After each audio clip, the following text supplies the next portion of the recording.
जनाब, मौसम जो है वो तब्दील हो रहा है, बल्कि बारिशें नहीं हो रही तो खुश्क सर्दी पड़ी है, जिसने बहुत सारे लोगों के लिए मसाइल बढ़ा दिए। मैं पहले बता दूं, मैंने अनम को कहा कि आपको शुरू करना चाहिए क्योंकि ये एक रिप्रेजेंटेटिव है राइट नाउ जो मौसमियाती तब्दीली की वजह से या मौसम सर्द होने की बहुत ज़्यादा इफेक्ट हुई है ना। तो आप बताएं जरा, हम मैं बता देती हूँ। हम बात कर रहे थे, पहले हम बात कर रहे होते थे कि भाई कोरोना चला आया फिर चला गया, कोरोना ने ये किया वो किया, लेकिन भाई कोरोना तो चला गया, बहुत सारे मसाइल छोड़ गया है। सुपर फ्लू नाम की एक क्या उसको कह सकते हैं, एक बीमारी है, फ्लू है जिसने हलचल मचाई हुई है और कई ममालिक ऐसे हैं जिसमें खतरे की घंटियां बजा दी गई हैं इस सुपर फ्लू की वजह से। बरतानवी महकमा सेहत इस बारे में ये बताता है कि इस नई फ्लू से बरतानिया में अस्पतालों में रोजाना 2600 से ज्यादा मरीज दाखिल हो रहे हैं। तकरीबन 2600 मरीज रोजाना की बुनियाद पर आ रहे हैं और ये गुज़श्ता हफ्ते के मुकाबले में तकरीबन 50% ज्यादा है। बरतानवी वज़ीर सेहत जो है उनकी तरफ से ये भी कहा गया कि ये सूरत हाल कोविड के बाद अस्पतालों पे सबसे बड़ा हम कह सकते हैं ये दबाव है, और अगरचे WHO का कहना है कि नई किस्म ज्यादा मौलिक नहीं है लेकिन इसका फैलाव मामूल से कहीं ज्यादा है। अब सिचुएशन ये है कि ये सिर्फ बरतानिया तक महदूद नहीं है, पाकिस्तान के अंदर भी इसके केसेस हमें नजर आ रहे हैं। अब ये सुपर फ्लू नॉर्मल फ्लू या रेगुलर फ्लू से किस तरह से मुख्तलिफ है, हमें कैसे पता चलेगा कि ये फ्लू हमें नॉर्मल वाला हुआ है या फिर सुपर फ्लू हुआ है, ये सब जानने की कोशिश करते हैं। कौन ज्यादा वल्नरेबल है, हमें कौन कौन सी एहतियातें करनी है, ये जान लेते हैं। हमारे साथ मौजूद है मेडिकल स्पेशलिस्ट है डॉक्टर अनीसा जलील साहिबा, उन्होंने हमें ज्वाइन किया। अस्सलाम वालेकुम डॉक्टर साहिबा। जी वालेकुम अस्सलाम, कैसी हैं आप? बिल्कुल ठीक, बहुत शुक्रिया इनवाइट करने का और अपॉर्चुनिटी देने का। Thank you so much for joining us, always glad to have people like you on our show. सबसे पहले तो ये बताएं कि वही जो मैं ब्रेक में कही थी कि ये क्या एक नई बीमारी आ गई है या फिर ये पहले से मौजूद थी एंड देन म्यूटेट करके फ्लू जो है ये सुपर फ्लू बन गया, थोड़ा सा एक्सप्लेन करेंगे सुपर फ्लू को। अच्छा, इन्फ्लुएंजा ए पाकिस्तान का ग्लोबली हर वक्त एग्जिस्ट करता है। जब मौसम जो है बेहतर मौसम जब चेंज होता है उमूमन ये थोड़ा देर से आता है, लेकिन ये वायरस ऐसा है जिसके अंदर फ़ौरन से जेनेटिक जो म्यूटेशंस हैं वो तेज़ी से आती रहती हैं। ठीक है, तो इसके अंदर जो है हर साल क्योंकि ये वैक्सीन इसकी आती है और उसको अपग्रेड भी उसी जेनेटिक म्यूटेशंस के हिसाब से किया जाता है, लेकिन इस साल ज़रा पहले आ गया है ये, इस वजह से ज़्यादा पैनिक हो गई है। और दूसरी बात है कि क्योंकि यूके या यूरोपियन ममालिक में जो उम्र बूढ़े लोग होते हैं वो ज़्यादा हैं पॉपुलेशन में, इसलिए जाहिर है कि उनके अंदर क्योंकि वो वल्नरेबल होते हैं, वो हॉस्पिटलाइज होने के इम्कान ज़्यादा होते हैं, उनके अंदर कॉम्प्लिकेशन ज़्यादा होती हैं, तो उनके लिए ये ज़्यादा वरीसम बात है।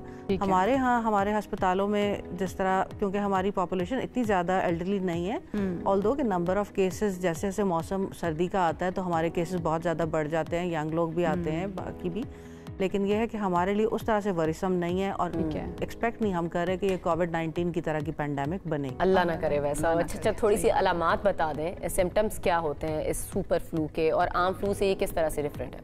देखिए, आम फ्लू जब होता है तो उसके अंदर उमूमन बुखार होता है, कमज़ोरी वगैरह महसूस हो रही होती है, गला ख़राब, खांसी, नाक बंद होती है, फ्लू उसमें ज़्यादा महसूस हो रहा होता है। ये उससे मुख्तलिफ इस तरह से है कि इसमें अचानक बहुत तेज़ बुखार जो है वो शुरू हो जाता है और वो शायद 1 दिन 2 दिन लगते हैं कि आपको सिम्टम्स क्लियरली हों, लेकिन यहाँ पे सिम्टम्स फ़ौरन से तेज़ हो जाते हैं।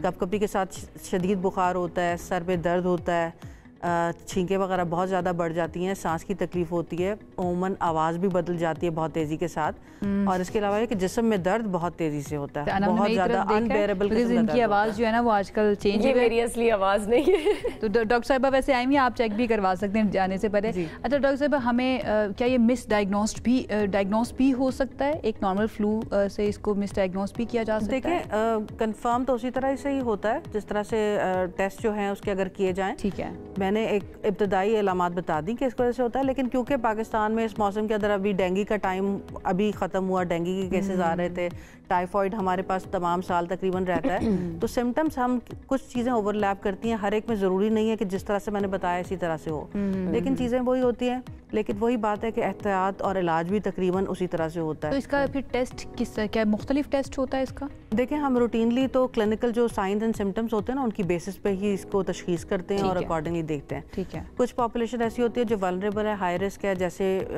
बच्चे होते हैं, छोटे बच्चे या बहुत जिनकी उम्र ज़्यादा होती है, कुछ लोग इम्यूनो कॉम्प्रोमाइज्ड होते हैं, कुछ लोग मोटापे का शिकार होते हैं, कुछ लोग न्यूरोलॉजिकल कंडीशन का शिकार होते हैं, प्रेग्नेंट खवातीन होती हैं, डायबिटिक्स होते हैं, ये लोग हाई रिस्क ग्रुप हैं। तो इनके अंदर फिर हमारा सस्पेशन भी, एक तो इंडेक्स ऑफ सस्पेशन भी हम ज़्यादा रखते हैं। दूसरी बात ये कि ऐसे लोग जो हैं वो उनके अंदर ज़रूरी नहीं है कि ये सिम्टम्स उसी तरह से आए जिस तरह से एक यंग पेशेंट के अंदर आते हैं, तो ये भी हो सकता है कि वहाँ पे माइल्ड सिम्टम्स हों। तो हम क्लिनिकल सस्पेशन जो है वो उसको हाई रखते हैं और फिर अकॉर्डिंगली उसको डायग्नोज करते हैं।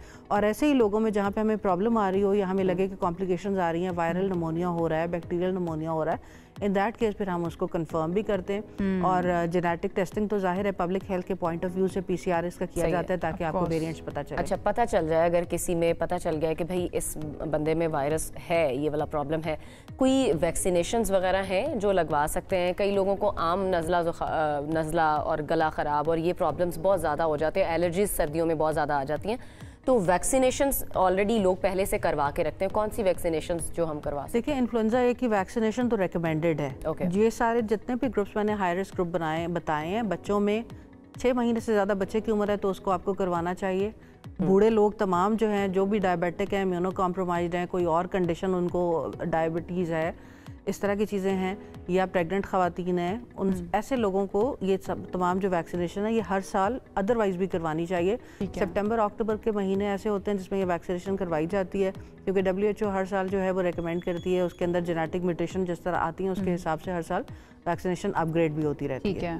तो उस टाइम पे ईयरली ये इफेक्टिव होती है, तो विंटर आने से पहले लोग करवाते हैं। तो डॉक्टर साहब फिर हो गया, आपको फ्लू हुआ हुआ है और ये वाले सिम्टम्स आपको फील हो रहे हैं, क्या इसको घर में ही मैनेज किया जा सकता है या फिर लाजमी है कि किसी डॉक्टर के पास जाए? एंड एट व्हाट स्टेज आपको लगे कि ना मुझे अब डॉक्टर के पास जाना चाहिए? देखिए, एक आम बंदे को हो, यंग पीपल, इसीलिए वो कैरियर ज़्यादा होते हैं ना, अपने सिम्टम्स के साथ वो फिरते रहते हैं, अपने काम को जारी रखते हैं। सबसे पहले बात तो ये कि बेड रेस्ट उसके अंदर करना चाहिए, अपने आप को आइसोलेट करना चाहिए। जिसको प्रॉब्लम हुई है ये उसकी जिम्मेदारी है कि वो मास्क लगाए ताकि वो फर्दर प्रिवेंशन के लिए वो बाकी लोगों को ट्रांसमिट ना करे। एक तो वो साइकिल को वहाँ पे ब्रेक कर देता है, तो उसको घर पे रहना चाहिए। यखनी और कहवा, ग्रीन टी वगैरह, जैसे मैं आपको अभी बता रहे, जिसको छुट्टी ना मिले वो क्या करे? ना मिले मतलब मास्क लगाए, फिर वो सोशल डिस्टेंसिंग जो है उसको करे। देखिए, जब भी आपको खांसी हो या आपको नज़ला हो रहा हो तो आप कोशिश करें कि टिश्यू पेपर जो है ना वो इस्तेमाल करें, अपने मुंह और नाक को उससे कवर करें। सबसे पहले तो मास्क होना चाहिए, मास्क अगर नहीं है तो फ़ौरन टिश्यू पेपर लें। इन केस अगर आपके पास टिश्यू पेपर भी नहीं है, इन दैट केस आपको ये कोहनी जो है ना इसके इस तरह से करके आपने सांस लेना है, ताकि आपके ना हाथ से नॉर्मली हाथ इसलिए नहीं करते क्योंकि हाथ ने तो हमारे टच करना होता है मुख्तलिफ चीज़ों को, तो अनड्यू टचिंग नहीं करनी चाहिए। लोगों के साथ सोशल डिस्टेंसिंग जो है वो आपको इन महीनों में, खासतौर पर जब आप ओवर क्राउडेड स्पेस पे जाते हैं, मार्केट में जा रहे हैं या आप शादियों में जैसे आजकल बहुत जाते हैं, तो 1 मीटर का डिस्टेंस जो है ना लोगों के साथ वो अदरवाइज भी हमें रखना चाहिए, क्या पता कौन कैरियर हो।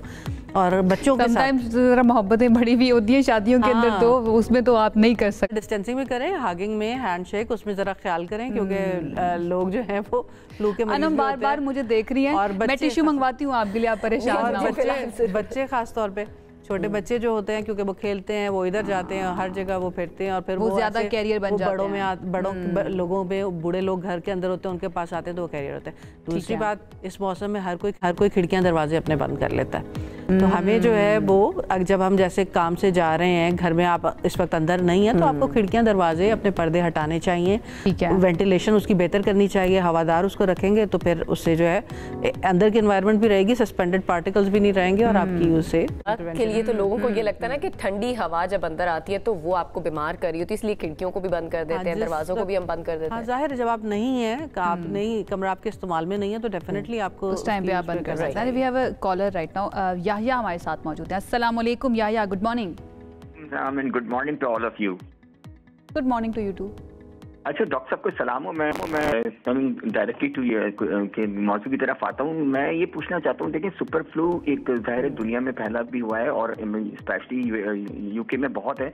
वहाँ तो लोग, बहुत से लोग इसको शायद ये भी तस्वुर कर रहे हैं कि ये कोरोना की कोई किस्म है, इससे एक पैनिक भी फैल रहा है।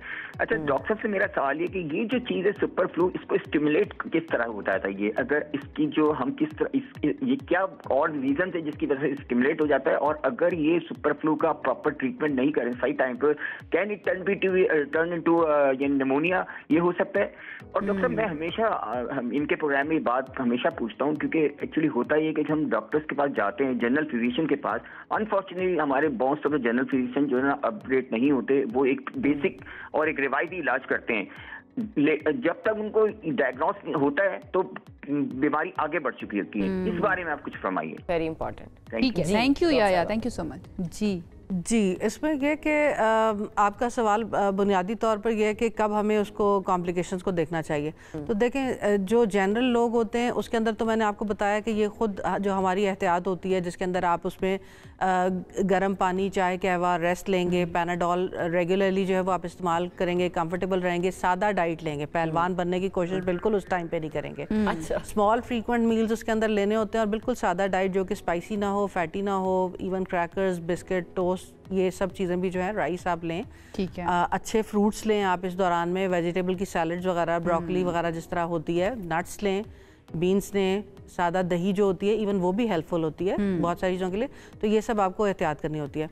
अलबत्ता ये कि जब आपको लगे, ख़ास तौर पे जो मैंने हाई रिस्क ग्रुप आपको बताए हैं, इन लोगों को अपने बारे में ज़्यादा केयरफुल होना चाहिए। जैसे ही उनको सांस की तकलीफ शुरू हो, लगे कि सांस में दुश्वारी बढ़ रही है या उनका बुखार जो है वो पैनाडोल से इनिशियली जो तमाम रेमेडीज़ मैंने बताई उनसे चीज़ें बेरेबल नहीं है, दर्द उसमें ज़्यादा ख़राब हो रहा है, तो फ़ौरन उनको कंसल्ट करना चाहिए।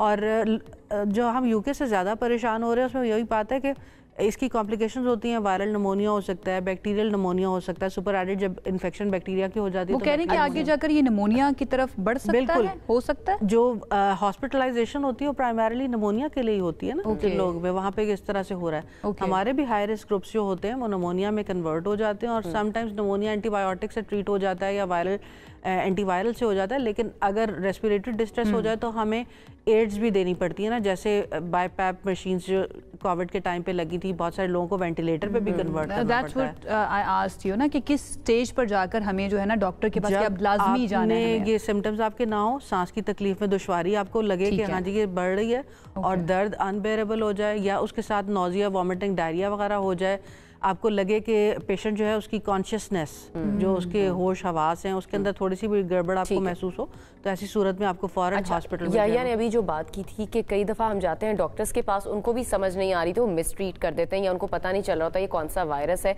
फिर एक पेशेंट क्या करे? देखिए, तमाम वायरल इन्फेक्शन मैंने आपको बताया, कॉमन वायरल इन्फ्लुएंजा जो है वो उसी तरह का है। ट्रीटमेंट तकरीबन एक ही होती है, उसके अंदर कब जैसे सिम्टम्स कैसे, जैसे मैंने बताया ना कि वेरी कर जाएं। अब हमारा ये तो इतना रैपिड है ना, फौरन से चेंजेस आ रही होती हैं, सुबह में कुछ है, शाम में कुछ है, तो हम इस बात को मिसपर्सीव कर रहे होते हैं कि सुबह मैंने डॉक्टर को दिखाया, शायद वो तशखीस सही से नहीं कर पाया। तो जब उसके बाद जब आपको ये तमाम अलामतें आपकी बढ़नी शुरू हों तो फिर आपको फ़ौरन डॉक्टर को दोबारा से इमरजेंसी में कंसल्ट करना चाहिए कि ये चीज़ें इस तरह से हैं। बिल्कुल ठीक है, thank you so much doctor Anisa, बहुत शुक्रिया, बहुत शुक्रिया, अच्छे तरीके से एक्सप्लेन कर दिया। डॉक्टर अनीसा हमारे साथ मौजूद थी। जनाब, अपना ख्याल रखने की बहुत ज़्यादा ज़रूरत है। फ्लू, नॉर्मल फ्लू का तो हमें पता चल ही जाता है, लेकिन सुपर फ्लू के सिम्टम्स जो हैं वो तो डॉक्टर साहब बता भी चुके हैं। अगर आपको ये महसूस हो कि एकदम से बहुत तेज़ बुखार हो गया है और आप बिल्कुल बहुत ही ज़्यादा डाउन हो गए हैं, तो फिर इट्स टाइम कि आप जाकर किसी स्पेशलिस्ट को दिखाएं, अदरवाइज ये निमोनिया की तरफ भी मामला जा सकता है।